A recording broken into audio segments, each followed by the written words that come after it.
All right, I'd like to welcome to the Great Whites podcast, production between Sharkcast and the Cronulla Sharks, a man who played 188 first grade games.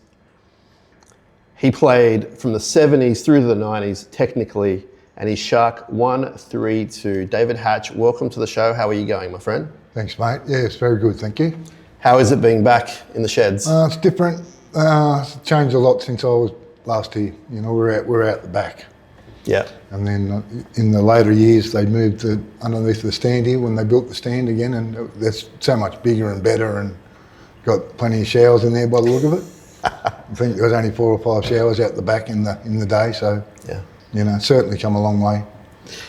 Let's get to know a bit about you growing up. Did you always grow up did you live in the Shire as a kid? Is that where you were raised? Yeah, I'm born and bred in Gymea, and so I started my football career when I was 4.5.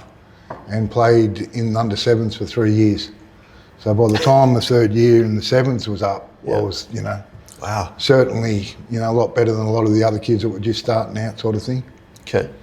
Had some good coaches through there. Bill Anderson comes to note.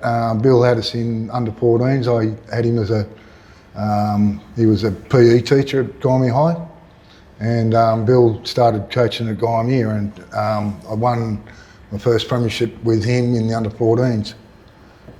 The same year, made the Harold Matthews side, and we were the first Cronulla side to win a premiership, and that was under the coaching of Ted Glossop. Okay, so let's talk about Ted's team. What was that like for you as a youngster growing up and achieving that amazing first title for the club? What was that like? Oh, mate, it was still too young to probably take it all in, if you know what I mean. But it was an amazing effort because we played Penrith in the grand final, and being 14-year-old, when they ran out, half of them had beards. So we're going, where's the birth certificates and all the rest of it? And they were big boys, they were called the mountain men in those days. And we had a fairly small side. I actually played in the centres that day because I was pretty quick in those days. Certainly lost a bit of pace over the years. But we had a fantastic side, and we were good enough on the day to knock them off. I remember after the game we come back to the Lease Club, and the Lease Club in those days was Carrying Bar, where the Tradies is now. Yep. And there was 150 people out the front. Wow. To welcome us home, and so that was a great feeling. Yeah, I bet. Are you in touch with any of those players still? Still, so yeah, we had a reunion, was that 2 years ago, I think, at Cronulla, and the whole side was there, bar 2 or 3 that had passed away, unfortunately. Mm-hmm. But still constantly see the Gymea fellas. With 3 or 4 Gymea guys on that side, so we have a reunion every now and then, so I'll catch up with them.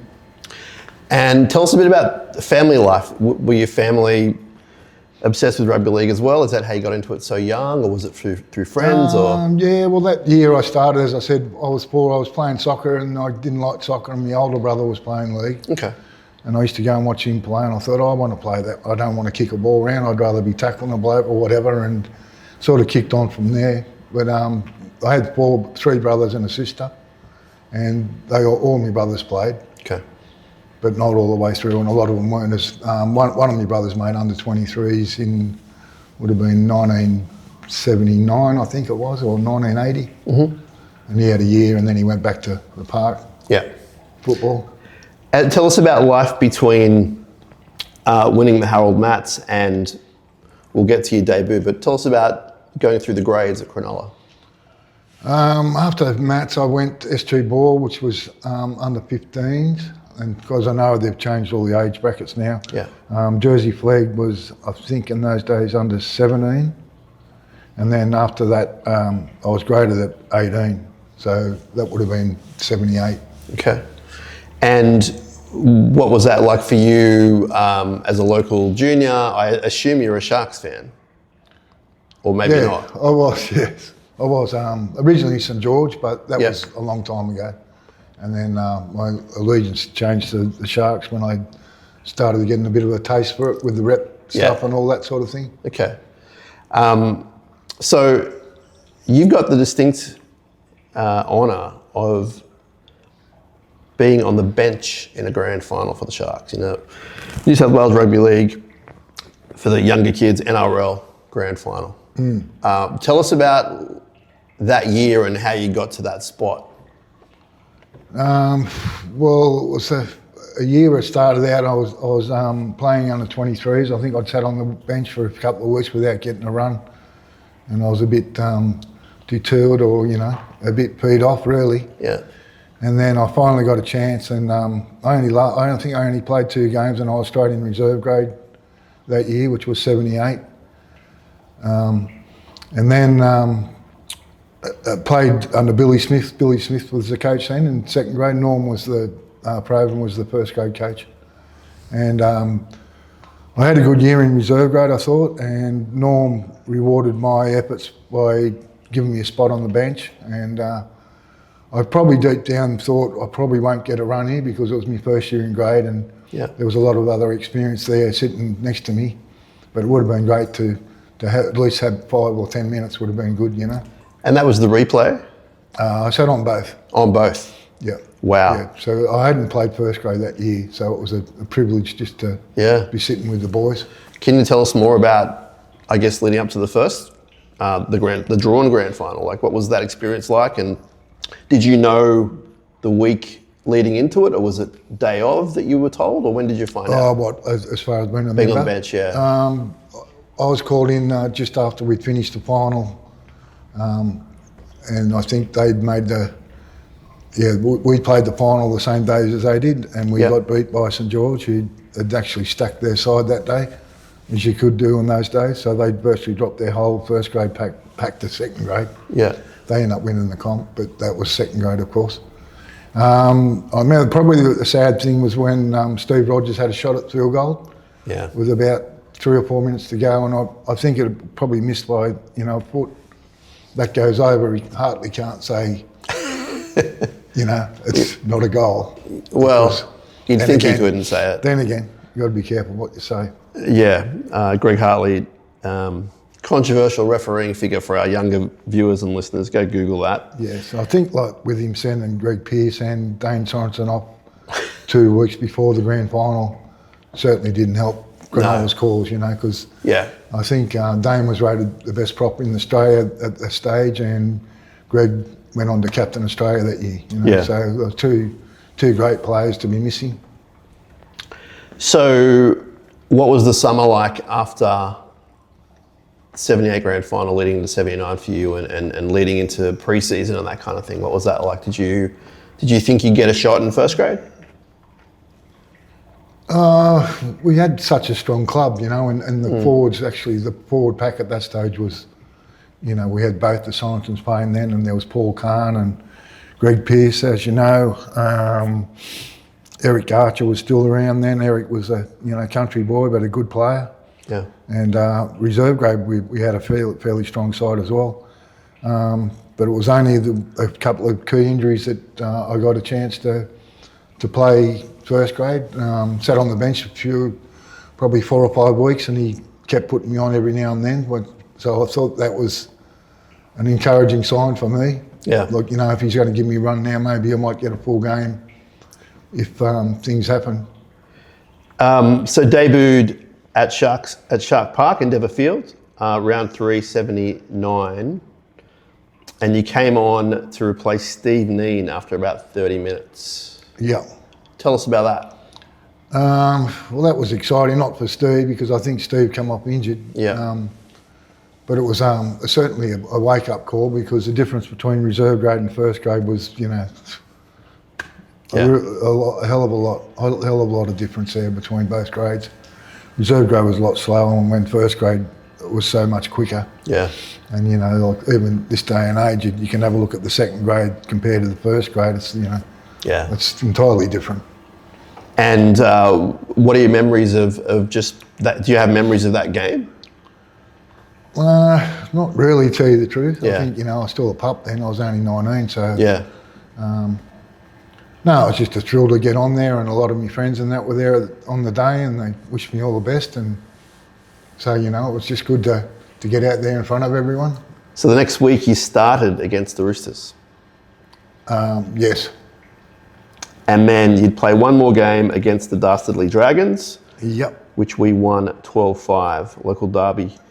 Tell us about local derbies. What did that mean to you back in the day? Was it personal? Was it the battle that all the fans wanted to be, or was it just another game? I think so, because both crowds didn't get on, as you're probably aware. You know, and there was always, I could always remember when we walking this to our ground, that the cars and that'd be parked out the back, and all the abuse and that you'd cop from there, from the St George spectators, and that was, you know, out of this world. Yeah, right. You know, you're going to get killed today, and we're going to kill you after the game, and all this sort of stuff, you know. And you just keep walking, and a lot of times you can catch up with them after the game, you know, and have a good laugh with them as they're walking back out to their car, you know. Bit of a payback. But that first game was a bit tragic for myself, because I'd run into I think it was one of the centres at the time. I forget the guy's name. Yeah. But my knee collected his knee, and I broke my kneecap in half. Oh. And so that's why it says I only played one game. But, you know, unfortunately, I was out for 6 weeks. Maloof, who was our doctor then, put it in plaster and said, "Oh, you'll be right." Cut it off after 6 weeks, and it was still in half, you know. Yeah, right. So I ended up working out in the pool, and we used to train down the beach there at Cronulla in the saltwater pool, just running, trying to build all this up again around the kneecap and all not. And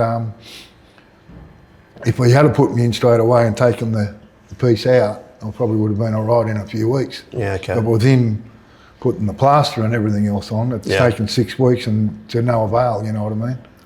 So I worked hard, and I got back on the field and played, I think I played about the last 15 games in reserve grade.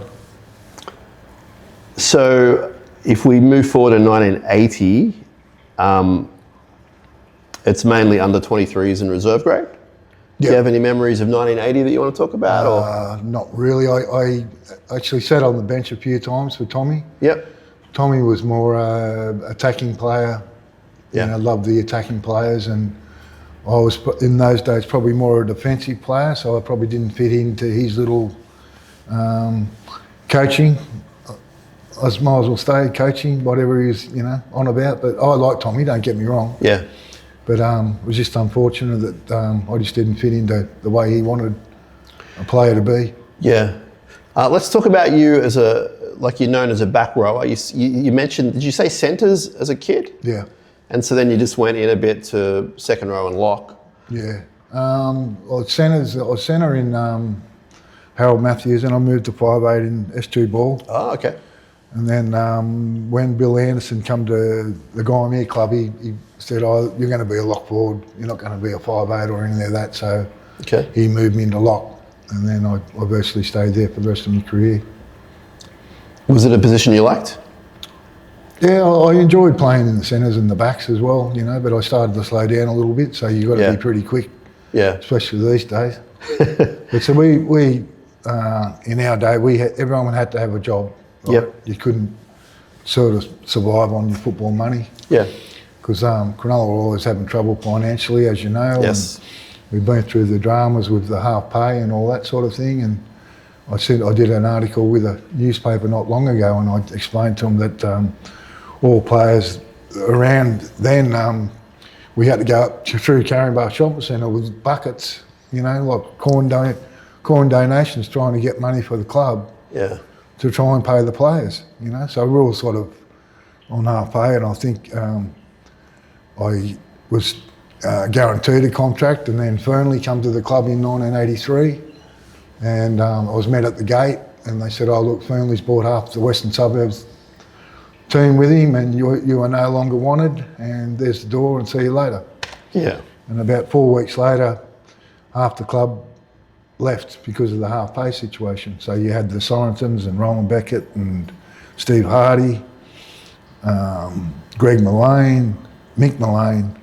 We lost virtually 9 or 10 players. Yeah. Went to different clubs and whatnot, you know.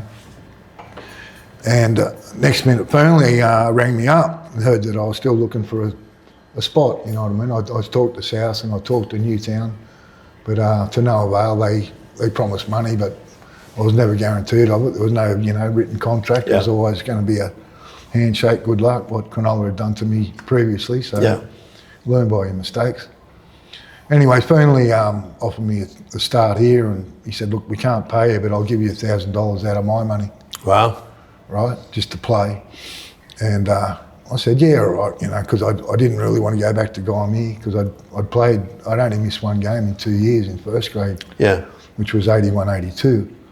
I didn't really feel like going back to the park, so I come down and Terry said, well, we've got a trial at Penrith, and because I hadn't been training that much, I hadn't trained at all really, we were out Penrith, and Penrith was probably 35 degrees that day, and he put me in 4th grade, I think it was, or 5th grade, because they used to take a lot of teams, as you know. Yeah.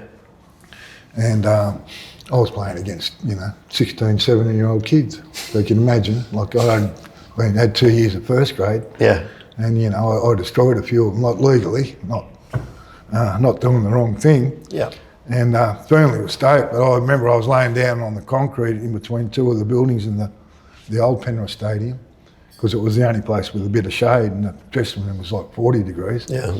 And I was just laying on the path, and he said, oh, you're right to back up for 3rd grade or whatever it was. And I said, mate, I can hardly move.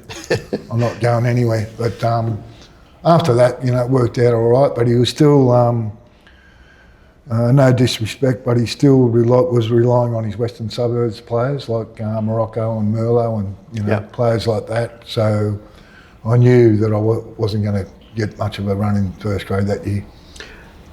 Just backtrack a little bit. Tell us about some of the jobs you did away from football at that time. Early on, I managed a warehouse for a sporting company, which was half fishing, half sporting. I think they did a lot of, say, tents and sleeping bags and all that sort of stuff. Yeah. And then from there, I joined. My boss was a guy called John Dunphy. I don't know if you remember John Dunphy. No. So John Dunphy was the guru of Shimano. Okay. So I worked for Shimano for 34 years. All right. And then after that, I was actually rep for about 15 or 16 years, so I did a lot of driving. Okay. And then things sort of fell out there because I was commission rep, and they were taken over by the Japanese, and the Japanese didn't like the commission reps. Okay. So there's the door, see you later. And I joined a Brisbane company in the same field and worked for them for 12 years. Okay. Backtracking a little bit as well, David, in 81, the Sharks in the Tooth Cup, which for our younger viewers and listeners, midweek comp, we made the final, lost to South Sydney. But that would have been a big deal because we hadn't won a title at that level yet. Can you tell us a bit about that? Well, they did actually win one in 79, which was 2 years before that. Apologies.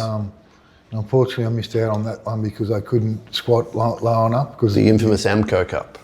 Yeah. The knee wasn't real good, and Norm said, I want you to do a squat. And I remember every time I tried to bend down, because the bone was shattered, it had come out, if you know what I mean. So it made it hard to do a squat. Yeah. And he said, I'll do a squat in front of me, and I couldn't even get down halfway, you know, and he goes, oh, you're no good. So I missed out, but they did win 79. I did play 81, and we just got beat, I think. We got beat by a try or so, and it was unfortunate, but it would have been good to win. Did you guys take it, I'm assuming it was taken as seriously as the weekend competition? Oh, there was no difference between midweek and, you know, playing on the weekend. Yeah. You know, because everyone was after the money. There was good money in it. Yeah. Especially the club side of it. You know, the players didn't get much out of it, but the club did all right out of it. So you spoke a bit about 83 and how you almost left the club. Well, I guess you did for a few weeks or a month or whatever. Yeah. And the 83 season, you were affected by that as a player? Like it affected you, the slow start and slow to training and... Yeah. I think, you know, beyond the 8 ball straight away when, you know, they've been training all the pre-season. Yeah. And, well, I come back to do that, and I was told at the gate that I was no longer wanted. So to fight back and to get, you know, I think 84, I was probably, you know, like, and I'm not big noting in any way, that I was probably one of the best forwards that the Sharks had. Yeah. And they'd signed a guy called Des O'Reilly. I don't know if you remember Des or not, but Des come from East and virtually it was only me and Des that were holding the whole pack up. Yeah, right. And we had a lot of pups, you know, like Mick Porter was just coming out. So, you know, we're looking at 18, 19-year-old kids. Yeah. So it was certainly a learning curve for me, you know, to take a lot of them young fellas under my wing and watch them progress over the years. Well, we're going to get to those guys for sure. I want to talk about the guys you played with, especially in that successful late 80s period. Jack Gibson comes to town in 85. Obviously with an amazing reputation and history. Tell us what that was like when you heard Jack was coming. Oh, it was great, mate. Everyone was in awe, really. But Jack was one of those people that earned respect and very discipline orientated. Yeah. You know, loved the discipline side of it. So, you know, if you stepped out of line, you were going to be in for it. So you did your best not to. Yeah. But he virtually changed my whole life. Yeah? Talk about that, please. Well, we lost Steve Rogers got elbowed in the face in the first game and broke his jaw in 3 or 4 places, I think. Yeah. And then, so he was out for the year, and then Dane was selected captain by Jack. And Dane got done his knee in the following week, so he was out for 6 to 8 weeks, I think Dane was out for. So Jack didn't know what to do, so he got the players to vote on who they wanted to be captain. Yeah. And all the players voted for me, which was quite special. Yeah, I bet. And so much so that in your first year as captain, you were voted Dally M Captain of the Year. Tell us about that. Well, to win a Captain of the Year, you need a good team around you, you know. Yeah. You can't just run out and do it on your own. And Yeah. I thank the players so much to give me that opportunity. And that year you played Presidents 13 against PNG. Yeah, New Guinea, yep. That was an experience because I'd never played rep football. So we went over there and I was roomed with Wally Fulton Smith. Yeah. Don't know if you remember Wally Yeah, or not. I do. Me and Wally ended up being good mates, and he helped me through, you know, a few of the, you know, I suppose you get a bit anxious before you run out and you're representing your country. I know it wasn't a test team, but Yeah. there was only one off it, so that was a great experience. 86 under Jack, a lot of injuries, including yourself. Yeah. Tell us about that. Please. I had a medial tear, left knee, same as me kneecap. Yeah. I Did the kneecap ever heal? When it was. I got at the end of that season, I went under the knife and got operated on. And he took half of it out Okay. to get rid of it, but he probably should have done that originally, and I would have. Yeah. But so in 86 you hurt it again? No, I'd done the ligaments. Oh, ligaments, okay. So it wasn't kneecap. Okay. Ligaments were probably just as bad, I suppose. And we're missing Dane, we're missing Nixon, we're missing Carney, Barry, JD. It's a tough season, 86. Yeah, we had a lot out. I think we had nearly a full team out on the sideline. Yeah. So I felt sorry for Jack a bit because he put a lot of hard work in, and unfortunately we didn't really have the replacements to, you know, step up. So we didn't do that good that year. Yeah, but there's something building. The local juniors are coming through, the young fellas. Yeah. 87, we just miss out on the finals. Some good runs, then some losing streaks. You only play 14 games. Injured in the first game? Yeah. What happened there? That was an eye. I got an eye damage, so I got stitches across the eye. I think I had like 14 stitches. And then he said have a couple of weeks off, and I kept opening it up all the time. So when I'd come back, they kept whacking me in the same eye. And I used to try and tape it all up to make it, you know, Yeah. a little bit safer, but in the end I couldn't see out of it. I'd played 3 or 4 weeks with it and kept redoing the same injury. And I remember in the day, Maloof used to use a toothbrush to get the dirt out, you know what I mean? And I was over the anaesthetics. I said, oh, don't worry about the anaesthetic, I'll be right. And I remember him scrubbing me Oh boy. with a toothbrush to clear all the dirt out and that, you know, but then it'd make your eye even swell up even more. So a few of the games that I did play, I couldn't see out of this eye. Yeah, right. So it sort of took its toll a little bit that year to get over that and then come back, and it's unfortunate, but we turned it around. Can you tell us a bit about Jack and his tactics? Like, he was really into NFL, gridiron, and the way they did things. Yeah. Did he bring that to the Sharks at all? In some ways, yeah. It was mainly the discipline side of it with Jack. You knew you didn't want to muck around, or you just wanted to do what he wanted you to do. And if you didn't do that, well, that you were either in second grade or you were on the bench. Yeah. So it was a quick learning curve to firstly understand the way he taught the football side of things, because he was completely different than anyone else that I ever had. Right. And he did get a lot of his ideas through the gridiron, as you mentioned. So we did a lot of that power training that they do, which was a great benefit, I think, for fitness and all the rest of it. It was a bit of an edge on the fitness side of things. Yeah. Did it work its way down to sort of plays on the field?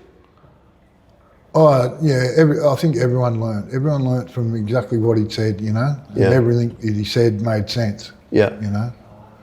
And it was only, I'd seen a couple of players come adrift because they were played up, or they, went and got on the grog and they shouldn't have, and then Jack found out, so you were out, and there's a few players, that sort of copped the sword. Yeah. Tell us about Ron Massey, his offsider. What role did Ron play in your career and the Sharks at that point? Ron was sort of the coordinator, so anything that Jack said, Ron would back up. So he'd go around and individually talk to everyone exactly what Jack was trying to tell us. Ron would come around and reiterate what Jack had already said, and just made sure to follow up and do. You know what you're doing this week and who you're marking and whatnot and blah blah blah. And then he'd get you during the week and he'd pull you aside and he'd talk to you one-on-one again. Yeah. Which Jack didn't do a lot of that. Right. But he left all that sort of that side up to Ron.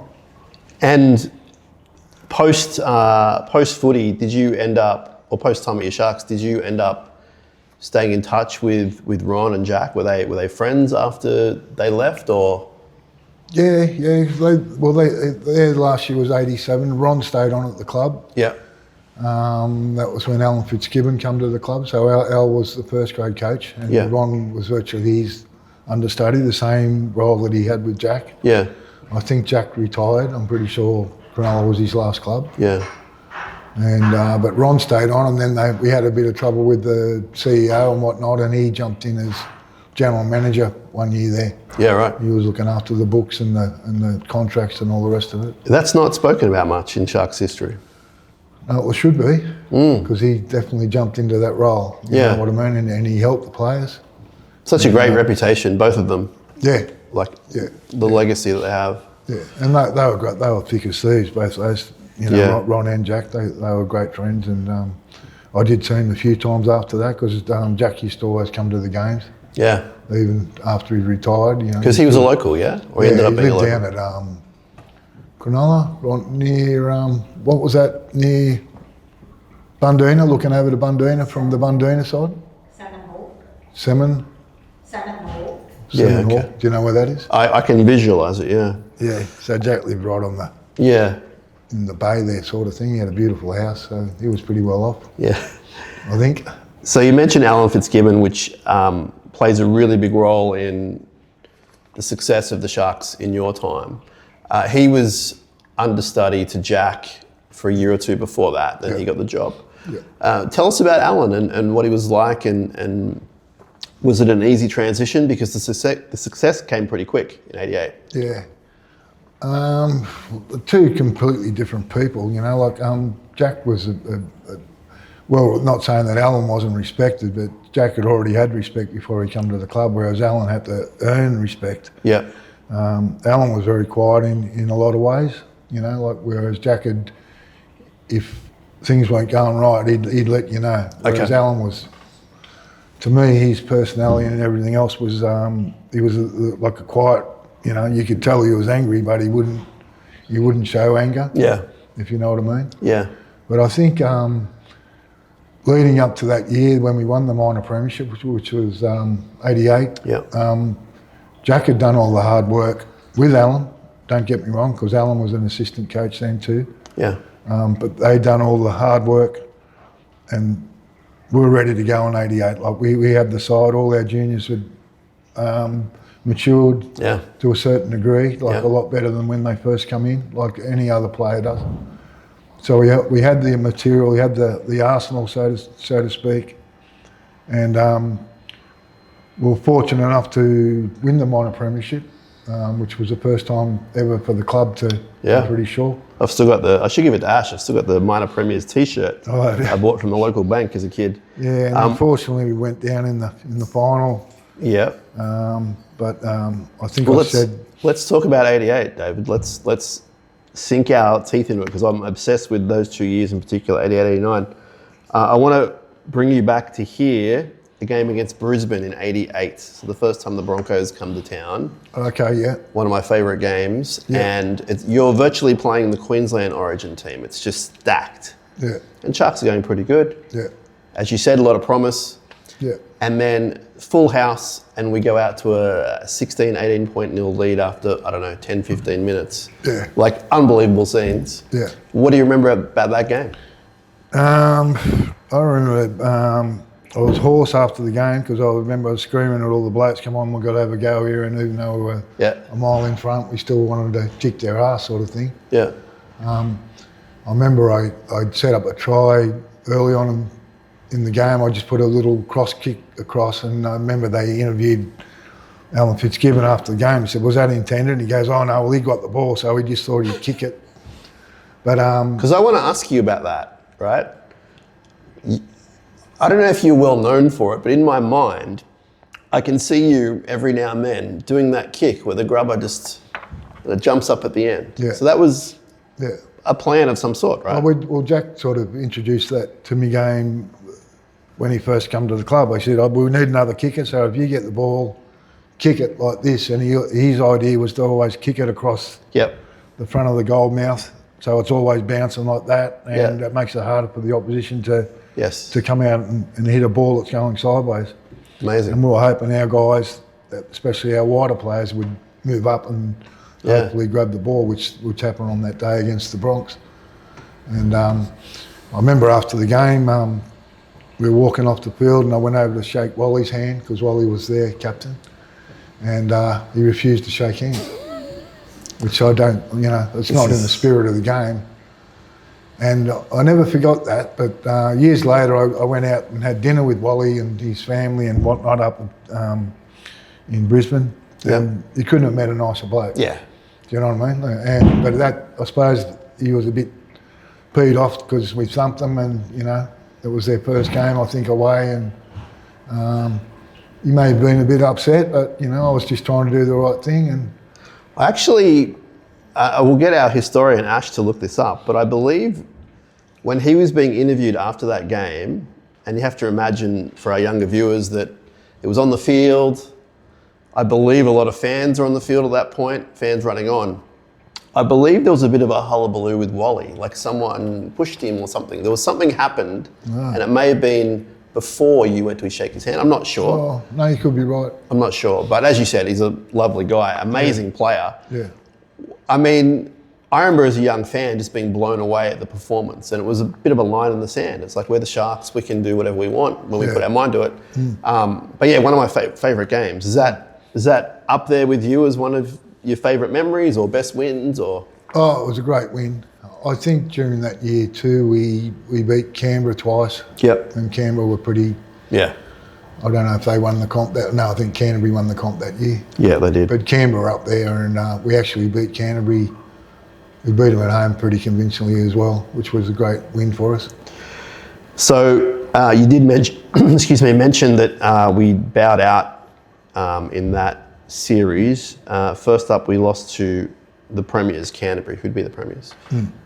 What do you recall about that day? Well, our halfback probably shouldn't have played. He played with a broken shoulder or broken something in his shoulder. Yeah. But no disrespect to Barry, because Barry was a fine player, and I don't want to put shit on anyone, but He knew he was injured, and there was 5 minutes after the start, there was one time there where the balls come out of the side of the scrum and he couldn't even bend down to pick the ball up. Yeah. And I knew straight away there was something wrong, you know. I thought, well, he shouldn't be out here. Yeah. He can't pick the ball up. And he had a fantastic season. I think he won the Rothmans medal and blah, blah, blah, you know, and I couldn't default the bloke, and I'm not trying to be, you know, harsh on him or anything like that, but we had a few players on the bench that could have done probably not as good a job with a fit Barry Russell, but certainly someone fit that, you know, was better than taking someone in that was half fit. Yeah. And I think Baz might have had a couple of painkillers too, which probably wore off too quick. Yeah. Do you know what I mean? Yeah. So he probably had no feeling in his arm.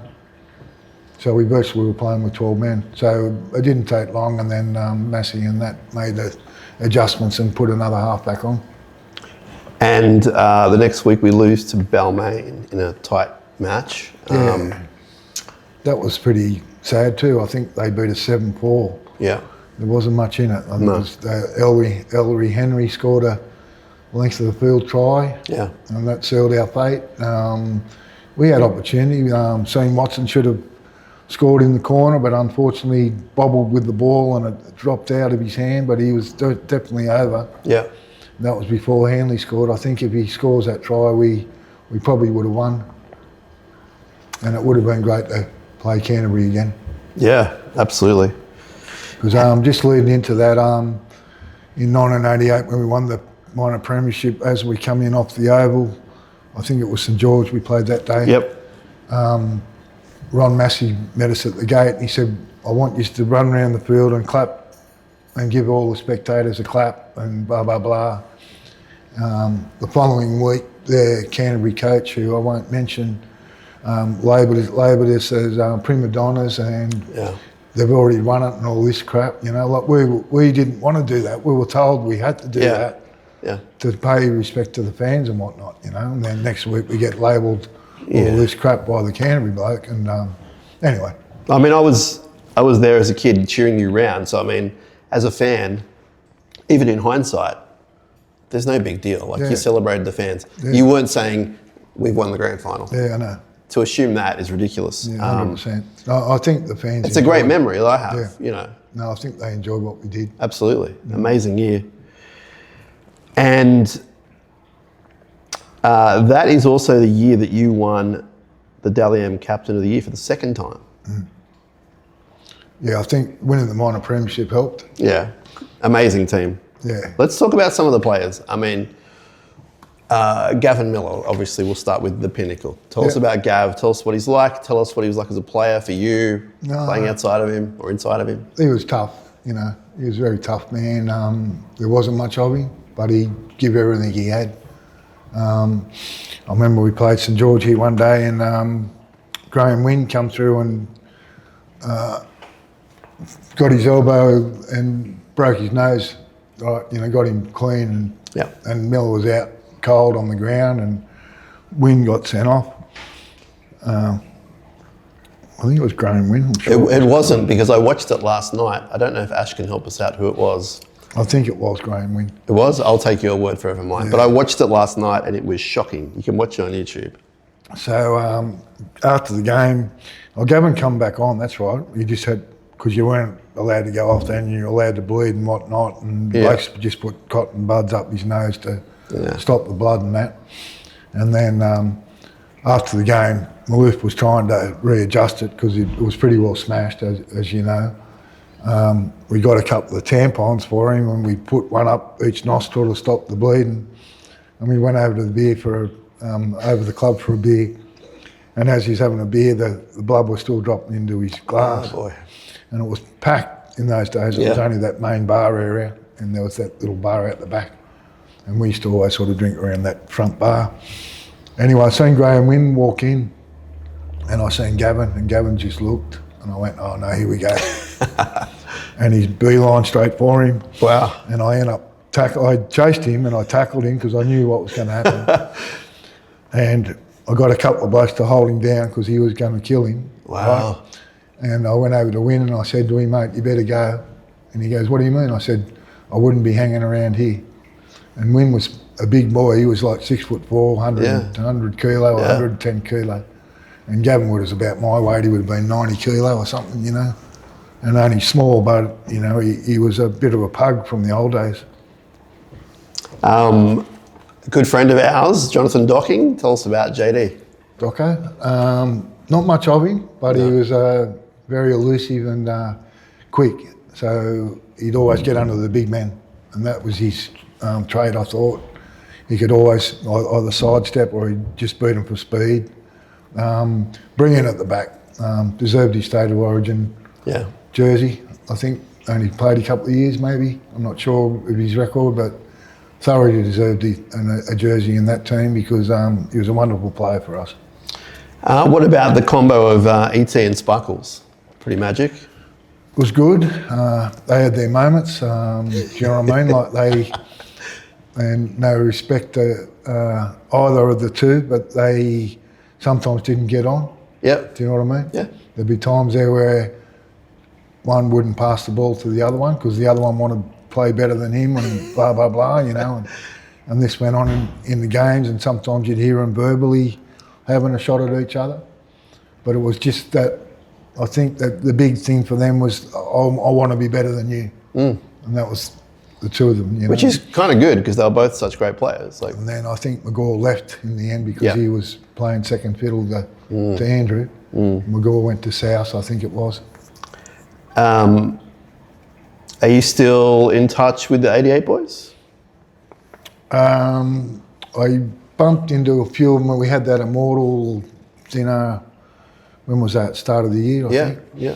Al Wilson and Glenn Coleman. Docko was there, I think. Gavin was there, but Gavin was sitting up the back somewhere. Yeah. I haven't seen Mick Porter for a while.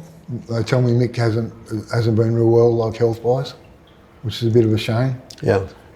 See Barry Russell every now and then. Okay. He's still working with Harvey Norman, I think. And do you go straight to the old days, or is it just more you seeing like an old friend, or? Yeah, I think it's more like worried about, you know, like is everyone healthy and things like that. Now, of course. It's not so much, you know, remember this, remember that. Yeah. It's, you know, how you going like personally, you know, I think that's the big thing. Yeah.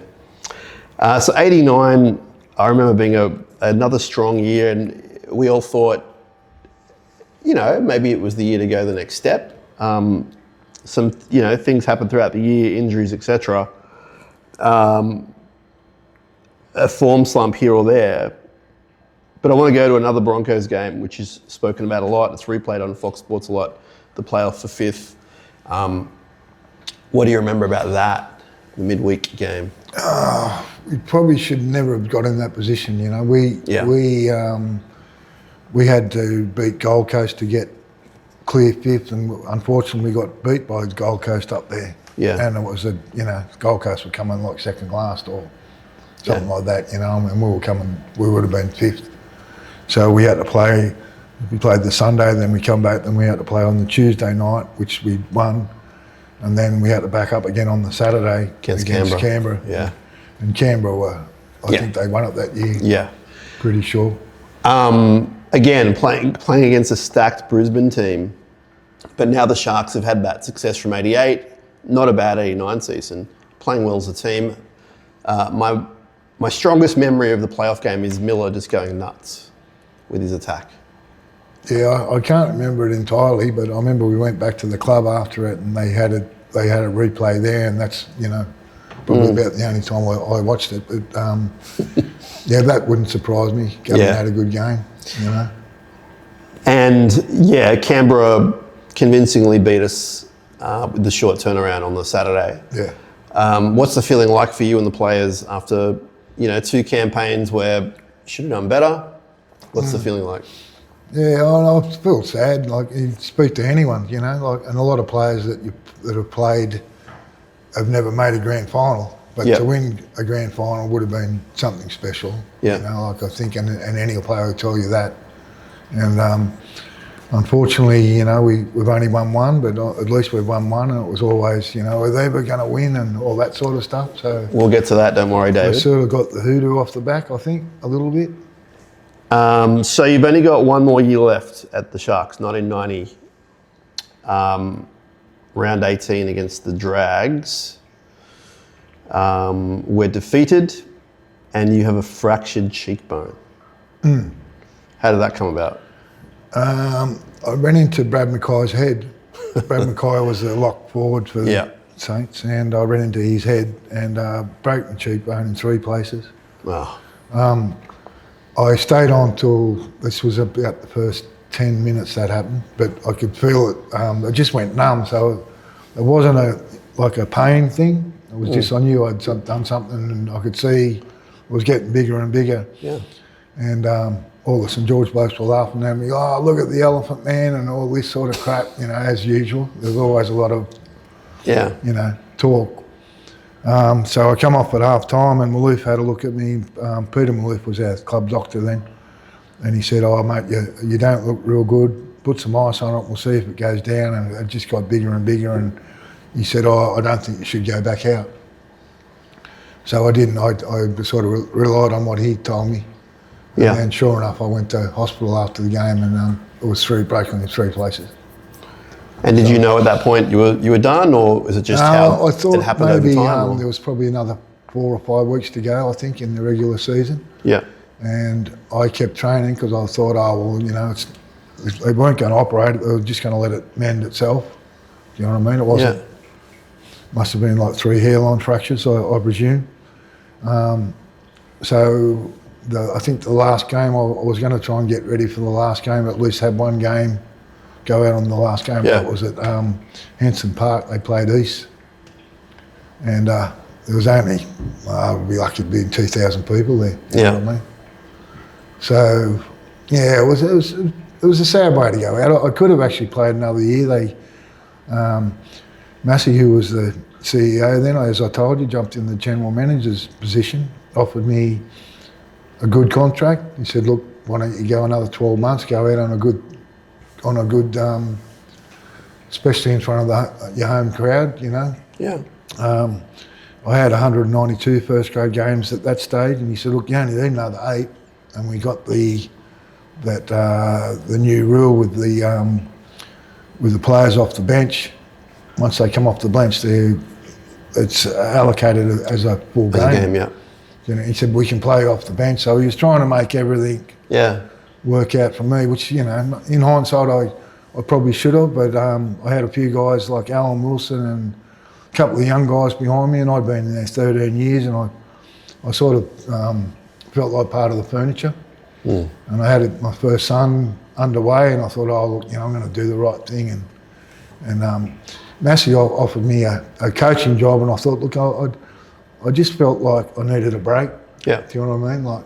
Because I've been walking through the gate for 13 years, and after a while, it's good not to relax and do something, because I still love me surfing and stuff like that, and went going away with me, a bunch of mates down the coast and that every Christmas. So continued that tradition on. Yeah. So in the 1990 annual report, Peter Gow, he wrote, he himself has become a giant, if not in stature, then certainly his achievements, steady influence, and a damn good club captain. How does that sit with you? Well, it's good. Pete, I got him good with Pete. It was unfortunate that he cut the St George jumper up, as you know. Say unfortunate. I say bless him for doing it. It's unfortunate what happened afterwards. So we don't know what, I don't know. I don't think he realised that there was a lot of ex-St George players around him when he did that. And I remember being there that night. And well, hang on, this is amazing. Okay, tell us what you saw. Well, he bought the jersey off one of the St George supporters that was in there, Chinese at the time. And there was a table of old ex-St George guys like, I think, Rocket Reddy and from all that era. Yeah. You know what I mean? Yeah. And when he got up, he's got the scissors and he started, well, this is what I think he is, St George, and he cut the jersey in half. Didn't go down real good with St George guys, you know.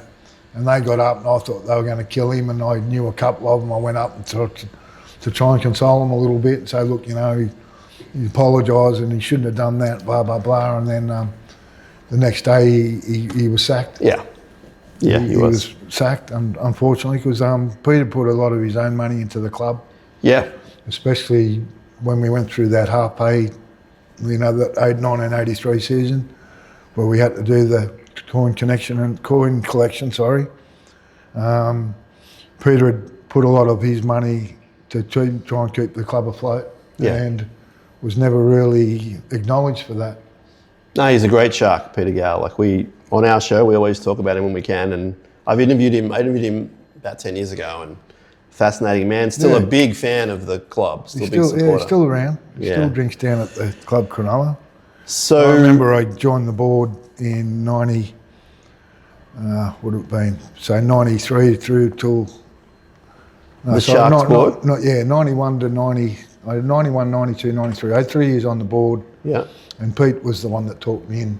He said, I want you to join the board with me and blah, blah, blah. And he said, but I want you to more interact with the players and find out what's going on. If there's any problems there, you can let me know. So they get an insight from my point of view back to the board to say, look, this player's not real happy and blah, blah, blah, whether it be money or whatever, personal reasons, How was that experience for you? That was good. It was good. I remember the first day, Pete said, don't worry about driving, I'll come and pick you up. And Pete was a multi, as you know, because he'd sold JB Hi-Fi, and someone told me he got 40 million for it. I don't know whether he did or not, but he had a nice house and all the rest of it. Anyway, he picks me up, and he had this old shitty Commodore, would have been, I don't know, say 20 years old, honestly. And I jumped in the front, and there was all empty beer cans on the floor. And I thought, well, he's having a beer here and there, and we went there and we got on really good, and we got on really good when I was playing as well.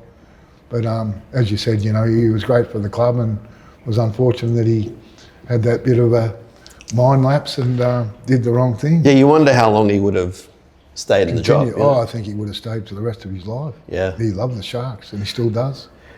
So I think he still goes to every game, he was telling me. And he'd have to be 80 odd now, I reckon. Tell us about retirement for you, football retirement. How did that sit? You said you're on the board. Did you miss the game? Were you okay being away from it? How did you feel in the sort of the first few years? You feel a bit lost, I suppose. I remember one player, Chrissy Gardner, I remember Chris said to me, he said, mate, once you're retired for a long time. Yeah. And it didn't really hit in till after, a couple of years. I sort of started missing it a little bit, not so much all the training, because they were training 3 or 4 nights a week and sometimes twice a day. I know it's a lot more now, but they're getting paid to train 5 days a week, aren't they? Whereas we weren't getting that sort of money that they're on now. So it was a bit sad in that way, but then again I turned to other avenues. I coached Guymere for 3 years before I moved down the coast, and then I coached Milton Ulladulla for 16 years. Okay. So I did 8 years in seniors and 8 years in juniors down there, and I think made 10 grand finals with the sides. Wow. And won 4 premierships, which was good. Would have been good to win more, but you can't win everything. Yeah. But made some great friends and helped the club financially as well. I got them, they were going to get kicked out of first grade because they're financially, their financial background wasn't that sound, and they'd lost a lot of money through, odd things going on and whatnot. And I became president to try and rectify that situation, and I was there for 3 years and picked up. I think when I started there was 7,000 in the bank, and when I left there was 180,000 in the bank. Okay. So I did my job, and the club was firing when I left, and my daughter's still involved down there. So yeah, I've heard about Cheyenne. Yeah, she's always ringing me. Can you come down and work the canteen again? I'm a bit over the canteen. Worked there for 12, 15 years, and you have enough, So that's awesome. You stayed in the game, at least 20 years after retirement? Still, I still coach, and I did the juniors for 8 years as well down there. Yeah. I brought my son through with all his mates, and they still, to this day and age, they'd won a few premierships with me, and they'll never forget it. You were named in the greatest Guymere Gorillas team of all time. That's pretty cool. Yeah, it was 50-year team, I think it was, and Greg Pearce was in that as well. Yeah. And we lost Greg not long, a while back there, through, I think he had a bit of throat cancer and whatnot, but I think the main reason, which what I got told, was he got hit by a car before the cancer actually got him. Right. So he was still like a mad fitness. Yeah. Still jumped on his push bike and apparently a car hit him. I don't know if that's true or not, but he was a great man. Yeah. Let's talk about happier things, and that is our favourite club winning the competition in 2016. Was there a period in the year where you thought these guys have it? Can you remember when you thought that, or was it just at the end where they're like grand final time? I didn't even think they'd make the grand final. Why is that? I just didn't think we had the personnel. Okay. To tell you the truth. Okay. But they certainly made me wrong. Yeah. What a fantastic game, So tell us about your experience. You were at the ground? No, my kids went. Yeah. I was down at Zimzala. I was offered $1,000 to do a speech, commentate on the game, Yeah. whatnot, and I thought, that's too hard to pass up. So Zimzala is a club. It's It's down near the Cronulla Point there. It's like a restaurant. Yes, gotcha. Yeah, of course. Yep. So I spoke. That's down pretty there. cool. Yeah, and I was still in limbo who was going to win. Yeah. My kids went out there. That's what I told you before. I'd lost all my jerseys. I had a dozen jerseys in the cupboard, and I've only got one left. Well, we should have a plea to the people listening and watching. If you own David Hatch's jerseys from the grand final in 2016 that you wore, please return them. I don't think I'll ever get them back somehow. Tell us about your experience at the restaurant and watching it. It was great. I left virtually straight away. Come down here. Yep. To the club, and it's amazing. Like Triple J were out the front, and Triple M, and all these TV cameras, and they were trying to interview me, and all I want to do was try and get in and to see the blokes. You know what I mean? And I didn't know them that well, but I knew them well enough to go and shake their hand and.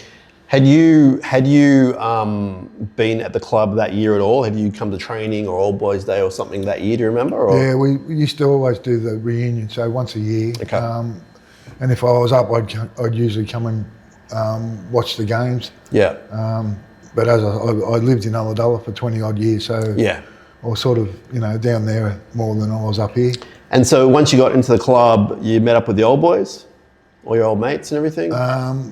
Not all of them, no, but I did the next day because they had a Mad Monday at Caringbah. Yeah. And all the old blokes were up there. We'll get to that. Tell us about how you felt. Like they finally did it. Like did you feel like a weight off your shoulders? Emotional, like Yeah. I think I left the club at 3 o'clock that morning. And, they had all mattresses laid out upstairs for the players to sleep, and I thought, what a great idea, because they weren't going to go home. No. What's his name? Maloney was in his element. He was doing a striptease at the top of the staircase to let everyone know how good he was. I don't know if he got right down, but he took He probably did. Nearly everything off, so he was a bit of a character. Yeah. And Ennis, I got on good with, and Gal, Gal's Gal. Yeah. I'd only sort of talked to Gal at the junior footy games and that when he was coaching his kids, and I went to watch, some other kids that I knew that were playing. Yeah. What was his name from St George? The second rower. He come from Penrith, Luke. Oh, Luke Lewis. Luke Lewis. Yeah. I got on good with Luke. Yeah. Because Luke used to hang Cronulla a bit, and I used to see him around the traps a little bit. Yeah. And he was one of the nice blokes I thought in the team. And tell us about the Caringbah reunion. We've heard a little bit about that from Aaron Raper, but what's your memory of that? A lot of the boys were fairly sick from the night before, and the Cronulla guys were supposed to come and, come through the pub, but apparently they got stuck at Norley, so they never made it. Yeah. But like Nick Malone and all those fellas were up there, and Barry Andrews, and guys you haven't seen for a long time. Yeah. Mick Porter was still wearing his jersey on from the day before, so he mustn't have had any sleep. And he was walking around the pub like a zombie sort of thing. Yeah. But no, it was a great day. It was a great week actually. We celebrated all week. Yeah. Why not? Excellent. Because they'd never won a comp, so. No, haven't yet again, but let's get to that. Your former ball boy is now the coach. Yes, Craig Fitzgibbon. Tell us about Craig, what you recall about Craig and what you think about him. Let's talk about Craig for a little bit. I didn't really know Craig that well when he was our ball boy, to tell you the truth, you know what I mean? Because he would have only been 8 or 9 years old then. Yeah. I'm only guessing. But over the years, through his dad and that, I'd met him because I ended up being good mates with Al. And used to go down their way a little bit. Al was actually manager of Dapto Lease Club for a long time. And we used to meet there and have dinner or lunch and, and Craig was always there. And that's where I got originally first know Craig. Yeah. I think at that stage he was still playing with East. Uh-huh. And then over the years after he'd retired, then he come here and he'd always ring me up every now and then. He said, look, can you come down and we want to see you, and we'd meet on the Oval or whatnot. Usually only a handful of us. Yeah. And then one time he invited me out the back to give him a little bit of a talk and to watch the video. They had like a video session from the week before. Yeah. And he asked me if things change, and I said, look, we'd never do this. We'd never go into a video situation because we just weren't that technically advanced in those days, if you know what I mean. Even though there was videos around and available, Jack didn't have time to say sit down, or Al Fitzgibbon. They'd go and look at the video at home themselves and then take everything, all the goods and the bads out of the video, and then come back and report to us what they think. But with the whole team watching the video together in a locked room, you can get, if they made a lot of mistakes or whatnot, a lot of that comes to air sort of thing, and everyone knows, oh shit, I've done something wrong there, and they're virtually admitting that in front of their teammates. Yeah. And to me, I think that made you bond a little bit closer, and I think with that side this year, I could tell they were very close. Yeah. I think Craig sometimes should be a little bit harder on them. Mm-hmm. I think his attitude sometimes to me, he's a great bloke, and I don't mean any disrespect, I really don't. But sometimes I'd be screaming at him like, you're really stuffed up here, instead of being quiet and, better luck next time or whatever. I think Craig should be more, not vocal, but probably harder. Yeah. Would be a good word, without going over the top. There was a time in the season just gone where he did that. We lost, I think, 3 or 4 games in a row. Lost to Brisbane. We were winning with 20 minutes to go, winning by 20 points or whatever. And that week he let them have it. And then that turned around the form slump and they won, I think, 10 of 11 games. So he kind of picks and chooses. Was that last year? The year just gone, yeah. Oh, yeah, right. Yeah. So. No, that's good to hear. Yeah. Because every time I sit with him, listen to him talk, I thought, oh God, he speaks soft, and you know what I mean. I know he's a good bloke, so it's no, as I said, there's no disrespect. No, not at all. I've had some violent coaches that go off their nut if they're getting beat, and they just lose it. And even Jack was a bad loser. Yeah. I've seen him. Does that wear off after time, the effect, or not really? Oh, you certainly take note, don't you? Yeah. Especially when the coach is kicking the door in, and you're sitting there. You're trying to do the right thing, sort of thing, and it doesn't wear off, I don't think, but you sort of get to know that in yourself that what's actually going on here. Yeah. Before we let you go, tell us about what's going on these days. Are you good? Are you happy? What's happening? Yeah, I'm happy. I worked at Club Cronulla for a while. Mm-hmm. Unfortunately, me and the boss didn't see eye to eye, and I won't go right into it because I don't think he's got time for me and I haven't got time for him. But it was a bit of an experience because I'd never done bar work before, so there was a lot of people there that I met from yesteryear that used to follow the Sharks, and they'd always go, oh, there he is there, and all this. And I got to know the bowlers, and they're a good bunch of people. And I've actually started bowling with them. I'd never thought I'd ever bowl. Yeah. But I've started bowling because they're good friends, you know what I mean? And I've made a lot of good friends over the last few years, and I've moved back to the Shire. So I'll try and get down to see a few more games next year. The place has changed a little bit since your playing days? Oh, the Oval and that? Yeah, I just wish they'd get the club finished. I just think they're losing out so much revenue, you know, and everyone keeps asking me, when are they going to finish the club? And I said, look, I don't know, but I got told end of 26. Yeah, it's coming. Like there's been progress, so thankfully I hope so. Yeah. Because they're all spending their money over at Wollowee Golf Club, as you know, and they start there and they go back there. Yeah, well, yeah, hopefully end of season, if not before. Yeah, I think that, you know, they really need that. They need that club back and running, and, you know. Yeah, because in your playing days, as you mentioned throughout the interview, post game, half an hour afterwards, everyone's just there, players, fans, mingling as one. Yeah. Oh, they'd all wait for you out in the outside the dressing room door to get the autographs and stuff, and we used to always wait for ET, right? And let ET go out first, and we'd just follow him out and then just duck off. So he was good for that anyway. Amazing. Thanks so much for your time. Great to meet you. All good. Before we go, actually, let's talk about the Great Whites, which is why we're here.